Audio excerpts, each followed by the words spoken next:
Assalamualaikum warahmatullahi wabarakatuh. Perkenalkan, nama saya Syifa Zahra Rahab. Di sini saya akan menjelaskan tentang anatomi dari bab 1 sampai bab 3. Bab 1.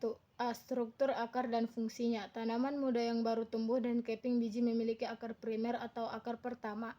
Dan akar primer ini akan tumbuh cabang-cabang ke arah samping, yang disebut dengan akar sekunder.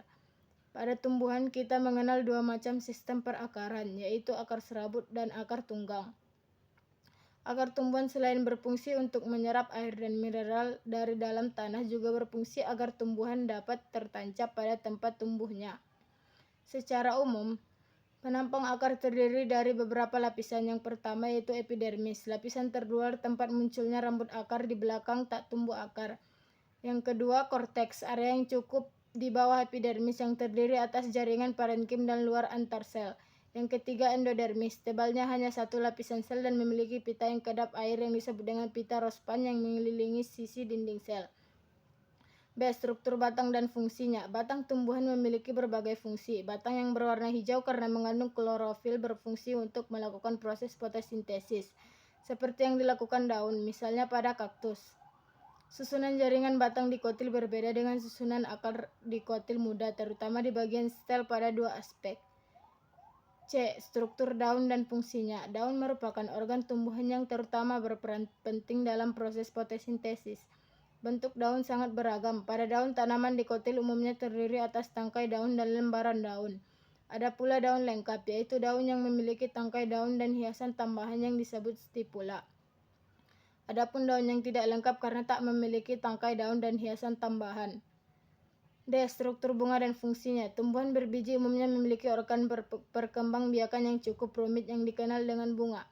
Struktur bunga berkaitan dengan perkembangbiakan sel-sel kelamin pada tumbuhan dan secara tidak langsung mempengaruhi proses reproduksi pada tumbuhan. Secara umum, struktur bunga sempurna terdiri atas beberapa bagian. Yang pertama itu tangkai bunga menopang bunga dalam posisi yang tidak sesuai untuk terjadinya penyerbukan. Yang kedua, korola atau mahkota bunga berperan dalam penyerbukan warna-warni yang indah atau menghasilkan aroma wangi yang menarik perhatian hewan penyerbuk. Yang ketiga, benang sari dan putik melekat pada reseptakel, yaitu ujung tangkai bunga yang melebar.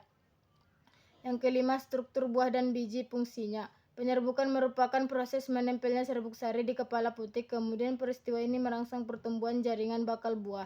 Berdasarkan ketentuan ada dua tipe buah. Yang pertama, buah kering atau buah tidak berdaging, yaitu buah polongan, buah berkulit keras, buah acena, dan buah bersayap buah biji. Yang kedua, buah berdaging, yaitu buah yang mengandung banyak air hingga dagingnya tipis, yaitu buah beri, buah poma, buah stroberi, dan buah rangkaian.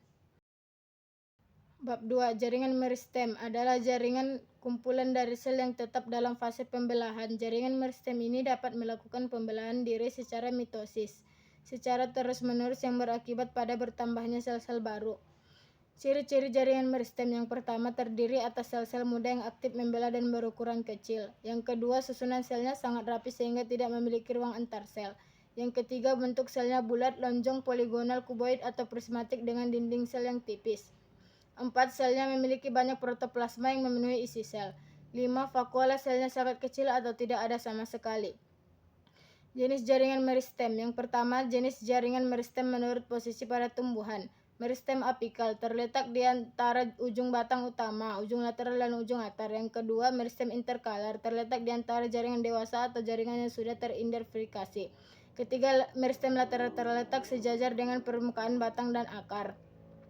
2. Jenis jaringan meristem menurut asal-usulnya. Promeristem. Bagian awal dan meristem sudah ada, yaitu berupa daerah kecil pada ujung akar dan batang. Meristem primer berasal dari perkembangan promeristem. Meristem sekunder, meristem yang berasal dari sel-sel yang dewasa dan bertransformasi meristematik. Bab 3. Jaringan dewasa adalah jaringan yang sudah mengalami diferensiasi menjadi bentuk lain sesuai dengan fungsinya. Ciri-ciri jaringan dewasa: tidak melakukan aktivitas pembelahan, sel-selnya berukuran relatif besar dibandingkan dengan sel-sel meristem, mengalami penebalan pada dinding sel sesuai dengan fungsinya, terdapat ruang antar sel, kadang-kadang selnya mengalami kematian.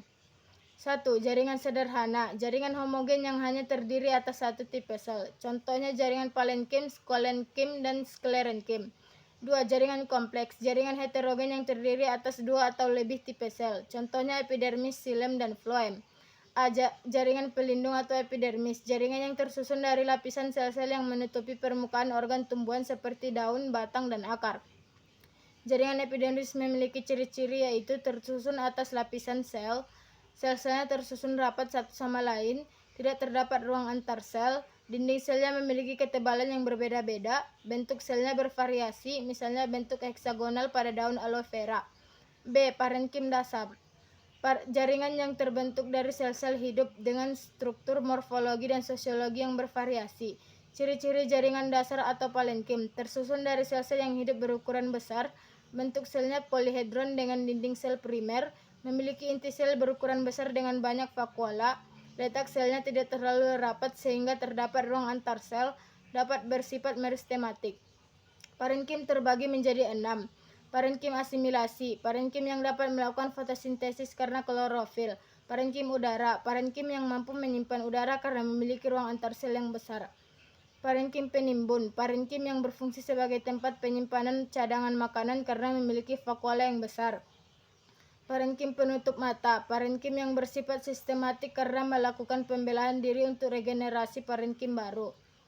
Parenkim pengangkut, parenkim yang terdapat di sekitar xilem dan floem. Parenkim air, parenkim yang mampu menyimpan air. Cukup sekian video dari saya. Assalamualaikum warahmatullahi wabarakatuh.